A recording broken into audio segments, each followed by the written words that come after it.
Capítulo 11. Amar o próximo como a si mesmo. O maior mandamento. Os fariseus, tendo sabido que ele tinha feito calar a boca aos saduceus, reuniram-se, e um deles, que era doutor da lei, veio-lhe fazer esta pergunta para o tentar. Mestre, qual é o maior mandamento da lei? Jesus lhe respondeu: Amareis o Senhor vosso Deus de todo o vosso coração, de toda a vossa alma e de todo o vosso espírito. É o maior e o primeiro mandamento. E eis o segundo, que é semelhante àquele: Amareis vosso próximo como a vós mesmos. Toda a lei e os profetas estão contidos nesses dois mandamentos. Fazei aos homens tudo o que quereis que eles vos façam, porque é a lei e os profetas. Tratai todos os homens da mesma forma que quereríeis que eles vos tratassem. O reino dos céus é comparado a um rei que quis tomar conta aos seus servidores. E tendo começado a fazê-lo, se lhe apresentou um deles que lhe devia 10.000 talentos. Mas como ele não tinha os meios de lhes restituir, seu senhor recomendou que o vendesse a ele, sua mulher e seus filhos e tudo o que ele tinha, para satisfazer a sua dívida. O servidor, lançando-se-lhe aos pés, suplicou-lhe, dizendo: Senhor, tenha um pouco de paciência e eu lhe restituirei o total. Então o senhor desse servidor, tocado de compaixão, o deixou ir e remiu-lhe a dívida. Mas esse servidor, mal tendo saído, encontrando um de seus companheiros que lhe devia 100 dinheiros, tomou pela garganta, quase sufocando-o, e dizendo-lhe: Restituí-me o que me deves. E seu companheiro, lançando-se aos pés, suplicou-lhe, dizendo: Tenha um pouco de paciência, e eu vos restituirei o total. Mas ele não quis escutá-lo, e se indo, fê-lo colocar na prisão, para nela o ter até que lhe restituísse o que lhe devia. Os outros servidores, seus companheiros, vendo o que se passava, extremamente aflitos, foram informar a seu senhor de tudo o que havia ocorrido. Então o senhor, fazendo-o vir, lhe disse: Mau servidor, eu vos isentei de tudo o que me devias, porque me pedistes isso. Não seria preciso, pois, que tivesseis piedade do vosso companheiro, como tive piedade de vós? E o senhor, encolerizado, o entregou às mãos dos carrascos até que pagasse tudo o que lhe devia. É assim que meu Pai, que está no céu, vos tratará, se cada um não perdoar do fundo do coração ao seu irmão as faltas que lhe tiverem cometido. Amar o próximo como a si mesmo. Fazer para os outros o que quereríamos que os outros fizessem por nós. É a mais completa expressão da caridade, porque resume todos os deveres para com o próximo. Não se pode ter guia mais seguro a esse respeito que tomando por medida do que se deve fazer para os outros o que se deseja para si. Com qual direito se exigiria dos semelhantes mais de bons procedimentos, de indulgência, de benevolência e de devotamento do que se os tem para com eles? A prática dessas máximas tende à destruição do egoísmo. Quando os homens as tomarem por normas de sua conduta e por base de suas instituições, compreenderão a verdadeira fraternidade e farão reinar entre eles a paz e a justiça. Não haverá mais nem ódios nem dissensões, mas união, concórdia e benevolência mútua.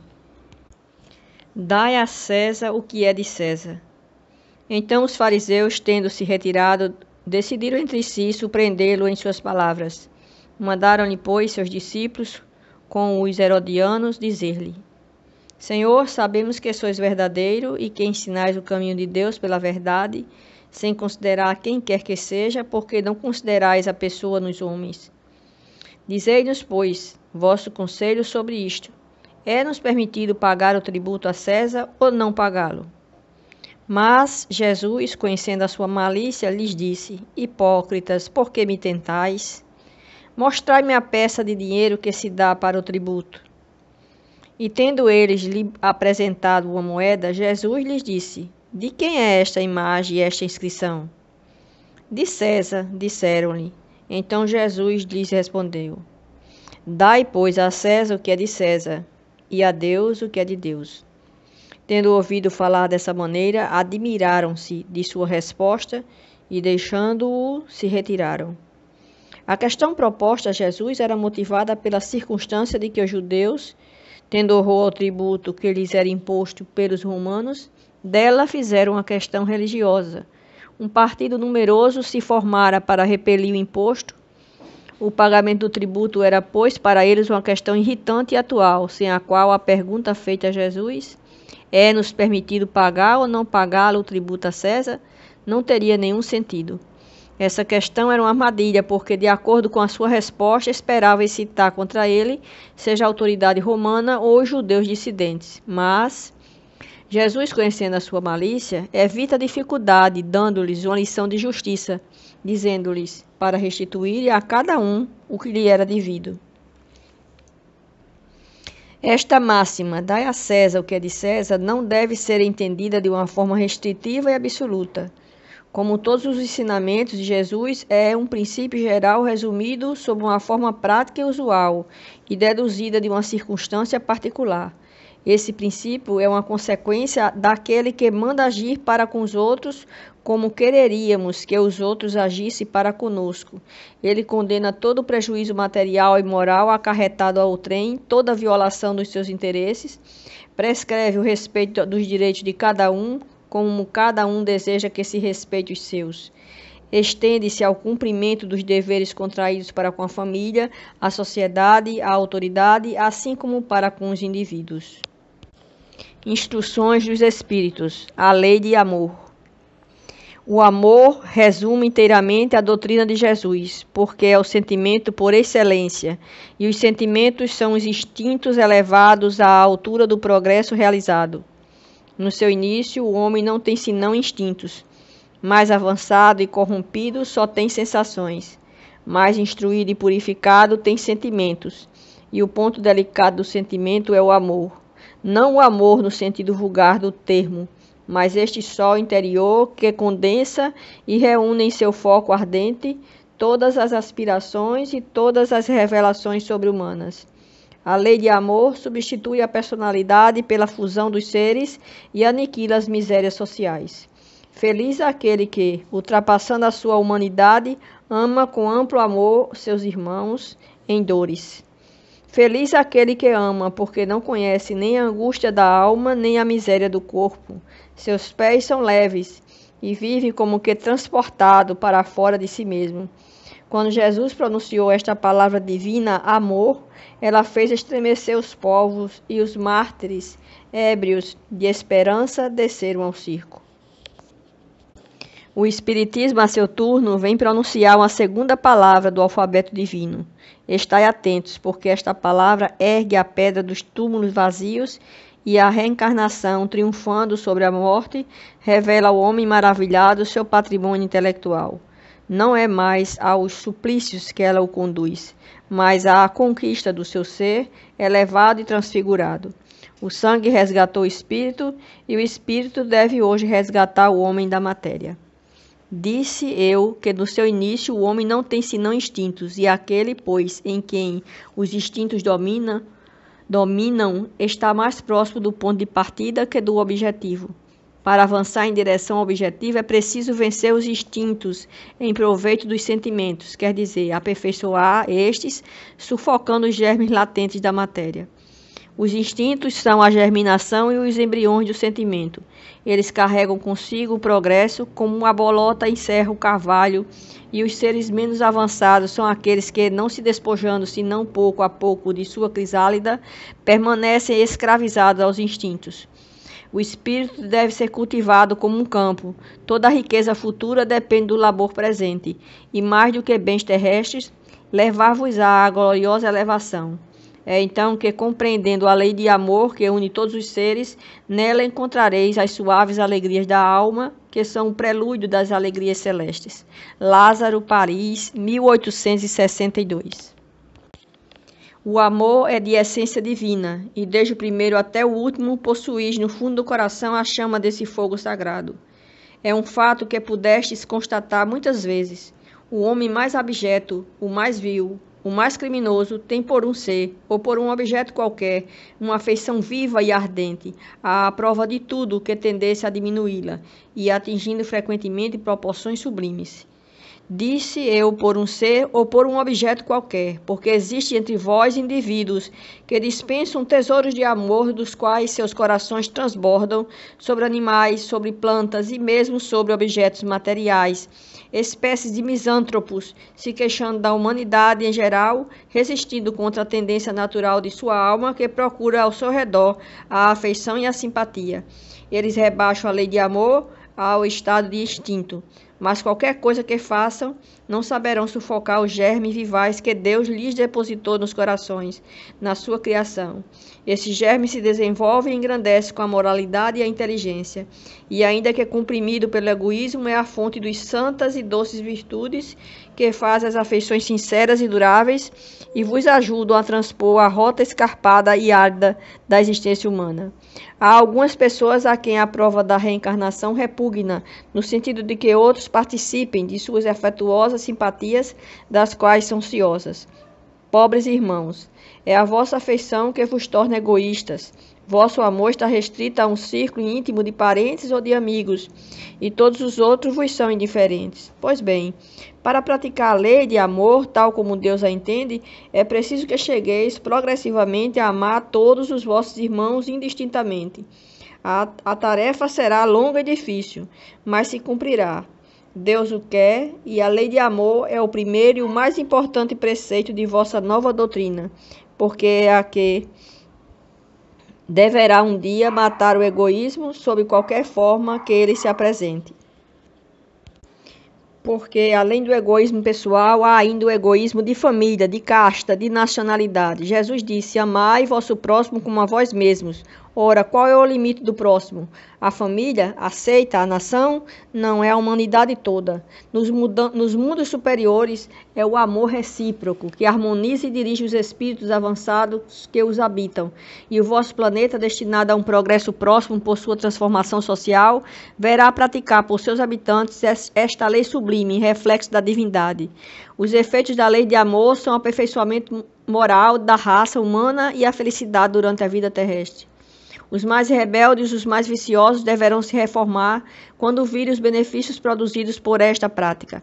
Não façais aos outros o que não quereríeis que vos fosse feito, mas fazei-lhes ao contrário todo o bem que está em vosso poder fazer-lhes. Não creais na esterilidade e no endurecimento do coração humano. Ele cede ao seu mau grado ao amor verdadeiro. É um imã ao qual não pode resistir. E o contato desse amor vivifica e fecunda os germes dessa virtude que está nos vossos corações em estado latente. A terra, morada de prova e de exílio, será então purificada por esse fogo sagrado e verá praticar a caridade, a humildade, a paciência, o devotamento, a abnegação, a resignação, o sacrifício, virtudes todas filhas do amor. Não vos canseis, pois, de ouvir as palavras de João, o evangelista. Vós os sabeis que quando a enfermidade e a velhice suspenderam o curso de suas pregações, ele não repetia senão estas doces palavras: meus filhinhos, amai-vos uns aos outros. Caros irmãos amados, utilizai com proveito essas lições. Sua prática é difícil, mas a alma delas retira um bem imenso. Crede-me, fazei o sublime esforço que vos peço. Amai-vos, e vereis bem cedo a terra transformada e tornar-se um Elísio, onde as almas dos justos virão gozar o repouso. Fénelon, Bordeaux, 1861. Meus queridos condiscípulos, os espíritos aqui presentes vos dizem por minha voz: amai bastante, a fim de serdes amados. Este pensamento é tão justo que nele encontrareis tudo que consola e acalma as penas de cada dia. Ou antes, praticando esta sábia máxima, elevar-vos-ei de tal modo acima da matéria que vos espiritualizareis antes do vosso decesso terrestre. Os estudos espíritas, tendo desenvolvido em vós a compreensão do futuro, tendes uma certeza: a ascensão até Deus, com todas as promessas que respondem às aspirações da vossa alma.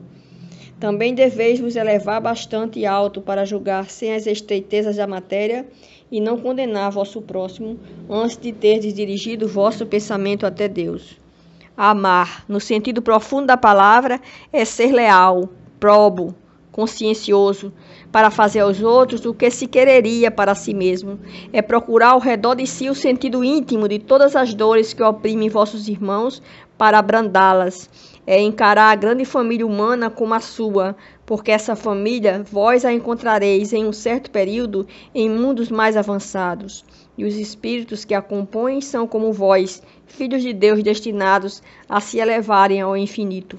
É por isso que não podeis recusar aos vossos irmãos o que Deus vos deu livremente, visto que, a vosso turno, estaríeis bem contentes se vossos irmãos vos dessem do que tivesseis necessidade.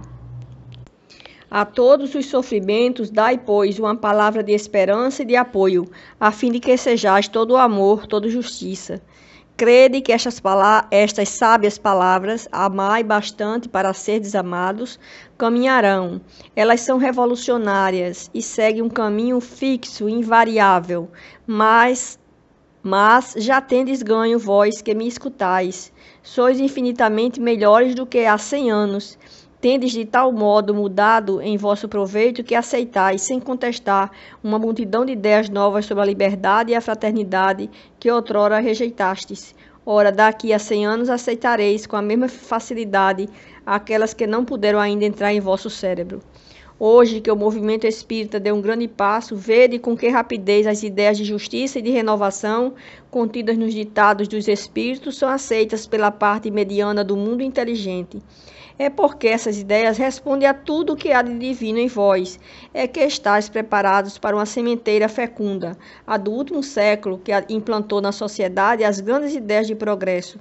E como tudo se encadeia sob o dedo do Altíssimo, todas as lições recebidas e aceitas estarão contidas nessa permuta universal de amor ao próximo.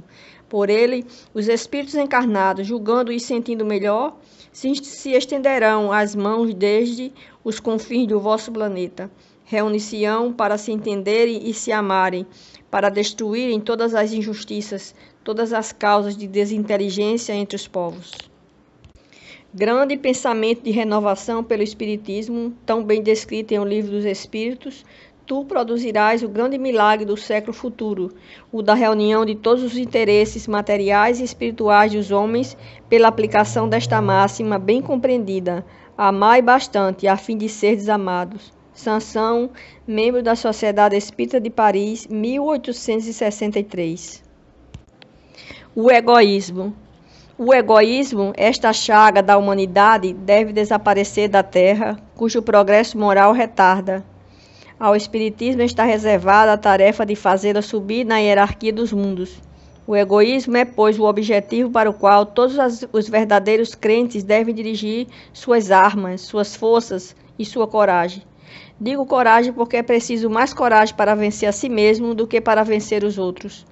Que cada um, pois, coloque todos os seus cuidados para combatê-lo em si, porque esse monstro devorador de todas as inteligências, esse filho do orgulho, é a fonte de todas as misérias deste mundo. É a negação da caridade e, por conseguinte, o maior obstáculo à felicidade dos homens. Jesus vos deu o exemplo da caridade e Pôncio Pilatos o do egoísmo, porque enquanto o justo vai percorrer as santas estações do seu martírio, Pilatos lava as mãos dizendo: que me importa? Ele disse aos judeus: este homem é justo, porque quereis crucificá-lo? E entretanto deixa que o conduzam ao suplício. É a esse antagonismo da caridade e do egoísmo, a invasão dessa lepra do coração humano, que o cristianismo deve não ter cumprido ainda toda a sua missão. É a vós, apóstolos novos da fé, e que os espíritos superiores esclarecem a quem incumbe a tarefa e o dever de extirpar esse mal, para dar ao cristianismo toda a sua força e limpar o caminho das sarças que lhe entravam à marcha. Extirpai o egoísmo da terra para que ela possa gravitar na escala dos mundos, porque já é tempo de a humanidade vestir o seu traje viril, e para isso é preciso primeiro extirpá-lo do vosso coração. Emmanuel, Paris, 1861. Se os homens se amassem mutuamente, a caridade seria melhor praticada, mas seria preciso para isso que vos esforçasseis em vos desembaraçar dessa couraça que cobre os vossos corações, a fim de serdes mais sensíveis para com aqueles que sofrem. A dureza mata os bons sentimentos. O Cristo não se recusava. Aquele que se dirigisse a ele, quem quer que fosse, não era repelido. A mulher adúltera, o criminoso, eram socorridos por ele. Não temia jamais que a sua própria consideração viesse a sofrer com isso. Quando, pois, o tomareis como modelo de todas as vossas ações? Se a caridade reinasse na terra, o mal não teria mais predominância. Fugiria envergonhado, se esconderia, porque se encontraria deslocado por toda parte. Então o mal desapareceria. Ficai bem compenetrados disto. Começai por dar o exemplo vós mesmos. Sede caridosos para com todos indistintamente. Esforçai-vos por não mais notar aqueles que vos olham com desdém. E deixai a Deus o cuidado de toda a justiça, porque cada dia em seu reino ele separa o joio do trigo. O egoísmo é a negação da caridade. Ora, sem a caridade não haverá tranquilidade na sociedade, digo mais, nem segurança. Com o egoísmo e o orgulho que andam de mãos dadas, haverá sempre um caminho para o mais sagaz, uma luta de interesses, onde são pisoteados as mais santas afeições, onde os laços sagrados da família não são mesmo respeitados. Pascoal, Sens, 1862. A fé e a caridade. Eu vos disse ultimamente, meus caros filhos, que a caridade sem a fé não bastava para manter entre os homens uma ordem social capaz de torná-los felizes. Devia ter dito que a caridade é impossível sem a fé. Podereis encontrar em verdade impulsos generosos mesmo nas pessoas sem religião, mas essa caridade austera, que não se pratica senão pela abnegação, pelo sacrifício constante de todo interesse egoístico, não há senão a fé para inspirá-la, porque nada além dela nos faz levar com coragem e perseverança a cruz desta vida. Sim, meus filhos, é em vão que o homem ávido de prazeres se queira iludir sobre a sua destinação nesse mundo, sustentando que lhe é permitido não se ocupar senão da sua felicidade.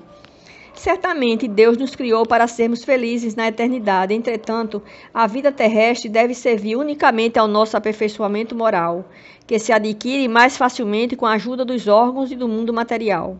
Sem contar as vicissitudes ordinárias da vida, a diversidade dos vossos gostos, de vossas tendências, de vossas necessidades, é também um meio de vos aperfeiçoar em vos exercitando na caridade, porque não é senão a força de concessões e de sacrifícios mútuos que poder manter a harmonia entre elementos tão diversos. Entretanto, tendes razão afirmando que a felicidade está destinada ao homem nesse mundo, se a procurais não nos prazeres materiais, mas no bem. A história da cristandade fala de mártires que foram ao suplício com alegria. Hoje, em vossa sociedade, não é preciso para seres cristão nem o holocausto do mártir, nem o sacrifício da vida, mas única e simplesmente o sacrifício do vosso egoísmo, do vosso orgulho e da vossa vaidade. Triunfareis se a caridade vos inspirar e se a fé vos sustentar. Espírito Protetor, Cracóvia, 1861. Caridade para com os criminosos. A verdadeira caridade é um dos mais sublimes ensinamentos que Deus deu ao mundo. Deve existir entre os verdadeiros discípulos de sua doutrina uma fraternidade completa. Deveis amar os infelizes, os criminosos, como criaturas de Deus, às quais o perdão e a misericórdia serão concedidos, se arrependerem, como a vós mesmos, pelas faltas que cometeis contra a sua lei. Pensai que sois mais repreensíveis, mais culpados que aqueles aos quais recusais o perdão e a comiseração, porque frequentemente eles não conhecem Deus como conheceis, e lhes será pedido menos que a vós? Não julgueis, não julgueis, meus caros amigos, porque o julgamento que fizerdes vos será aplicado mais severamente ainda, e tendes necessidade de indulgência para os pecados que cometeis sem cessar. Não sabeis que há muitas ações que são crimes aos olhos de Deus de pureza, do Deus de pureza, e que o mundo não considera sequer como faltas leves. Não sabeis que há muitas ações que são crimes aos olhos do Deus de pureza e que o mundo não considera sequer como faltas leves? A verdadeira caridade não consiste somente na esmola que dais, nem mesmo nas palavras de consolação com as quais podeis acompanhá-la. Não é só isso que Deus exige de vós. A caridade sublime ensinada por Jesus consiste também na benevolência concedida sempre e em todas as coisas ao vosso próximo. Podeis ainda exercitar essa sublime virtude sobre muitos seres que não precisam de esmolas e que palavras de amor, de consolação e de encorajamento conduzirão ao Senhor. Os tempos estão próximos, digo ainda, em que a fraternidade reinará nesse globo. A lei do Cristo é a que regerá os homens e só ela será o freio e a esperança e conduzirá as almas às moradas bem-aventuradas. Amai-vos, pois, como os filhos de um mesmo Pai. Não façais diferenças entre os outros infelizes, porque é Deus quem quer que todos sejam iguais. Portanto, não desprezeis a ninguém. Deus permite que grandes criminosos estejam entre vós, a fim de que vos sirvam no ensinamento. Logo, quando os homens forem conduzidos às verdadeiras leis de Deus, não haverá mais necessidade desses ensinamentos. E todos os espíritos impuros e revoltados serão dispersados nos mundos inferiores, de acordo com as suas tendências. Deveis a aqueles de quem falo o socorro de vossas preces. É a verdadeira caridade. Não é preciso dizer de um criminoso, é um miserável, é preciso expurgá-lo da terra. A morte que se lhe inflige é muito suave para um ser dessa espécie. Não, não é assim que deveis falar. Olhai vosso modelo. Jesus, que diria ele se visse esse infeliz perto de si? Lamentá-lo-ia. O consideraria como um doente bem miserável e lhe estenderia a mão. Não podeis fazer isso em realidade, mas, pelo menos, podeis orar por ele. Assistir seu espírito durante alguns instantes, que deve ainda passar sobre a vossa terra. O arrependimento pode tocar-lhe o coração, se orardes com fé. Ele é vosso próximo como o melhor dentre os homens. Sua alma transviada e revoltada foi criada, como a vossa, para se aperfeiçoar. Ajudai-o, pois, a sair do lamaçal e orai por ele. Elizabeth de França, Havre, 1862. Um homem está em perigo de morte. Para salvá-lo é preciso expor a vida, mas sabe-se que esse homem é infeliz e que, se ele escapar, poderá cometer novos crimes. Deve-se, malgrado isso, se expor para salvá-lo? Esta é uma questão muito grave que pode se apresentar naturalmente ao espírito. Responderei segundo meu adiantamento moral, uma vez que se trata de saber se deve expor a própria vida por um malfeitor. O devotamento é cego. Socorre-se o inimigo, deve-se socorrer o inimigo da sociedade, numa palavra, um malfeitor. Credes que é somente a morte que se vai arrancar esse infeliz? É talvez toda a sua vida passada, porque pensai nisso, nesses rápidos instantes que lhe arrebatam os últimos minutos da vida, o homem perdido volve sobre a sua vida passada ou antes, ela se ergue diante dele. A morte talvez chegue muito cedo para ele. A reencarnação poderá ser terrível. Lançai-vos, pois, homens, vós a quem a ciência espírita esclareceu. Lançai-vos, arrancai-o à sua condenação, e então talvez esse homem que morreria vos insultando se atirará em vossos braços. Todavia não é preciso perguntar-vos se o fareis ou não, mas ide em seu socorro, porque salvando-o, obedeceis a esta voz do coração que vos diz: podes salvá-lo, salva-o. Lamennais, Paris, 1862.